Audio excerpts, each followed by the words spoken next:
تطبيق واتساب يطلق ميزة انتظرها المستخدمون طويلاً. أطلق تطبيق واتساب التابع لشركة ميتا المالكة لتطبيقات فيسبوك وإنستغرام ميزة جديدة تمكن المستخدمين من استعادة الرسائل المحذوفة من جانبه في غضون 5 ثواني.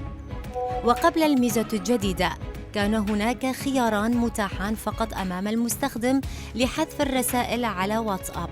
الأول الحذف من أجلي، والذي يخفي الرسالة عن المستخدم ولكنه يبقيها مرئية للجميع.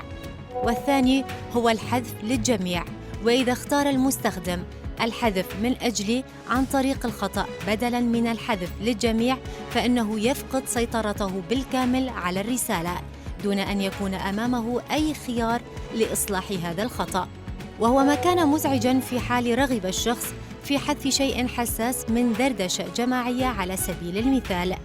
لكن من الآن فصاعداً إذا حذفت رسالة لنفسك فقط عن طريق الخطأ بدلاً من الدردشة بأكملها، فلديك خيار جديد لإصلاح خطأك، وهو حذف عن طريق الخطأ، والذي يعيد الرسالة في حال لم يمر على حذفها أكثر من 5 ثواني.